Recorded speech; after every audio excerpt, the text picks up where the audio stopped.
এই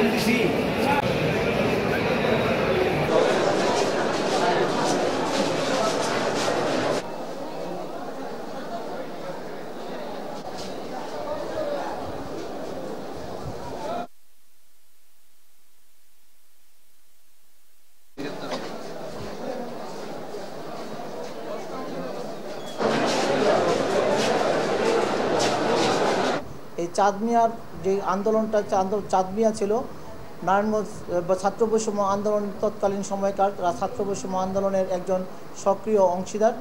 সে অন্য ছাত্র জনতাকে নিয়ে যখন মিছিল নিয়ে আসছিল তখন এই ফতুল্লা থানাধীন ঘটনাস্থলে যখন উপস্থিত হয় তার উপরে অনেক সে সহ ছাত্র জনতার উপরে যে গুলি বর্ষণ হয়েছিল সেই গুলি বর্ষণের মধ্যে সেলিনা হায়াত আইবি এবং শামীম ওসমান উপস্থিত থেকে অয়ন ওসমান সহ তার যে সন্ত্রাসী বাহিনী ছিল তারা তাকে গুলিবিদ্ধ করে এবং সেই গুলিবিদ্ধ হওয়ার পর সেলিনা হায়াতকে এই মামলার 6 নম্বর এজাহার নামীয় আসামি হিসাবে গ্রেফতার হয়। বিগত 18/6/2024 তারিখে গ্রেফতার দেখানো হয়েছে, রিমান্ডে নেওয়া হয়েছে, তার কাছ থেকে গুরুত্বপূর্ণ তথ্য পাওয়া গিয়েছে এবং এরই প্রেক্ষিতে আজকে ফৌজদারি মিস যে দায়ের করেছিল 2406/25 যে আসামির পক্ষের আইনজীবী জামিনের প্রার্থনা করেছে। আমরা রাষ্ট্রপক্ষে তার বিরোধিতা করেছি। সর্বশেষ বিজ্ঞ আদালত শুনানি অন্তে সেলিনা আইবির জামিনের আবেদন নামঞ্জুর করেছে।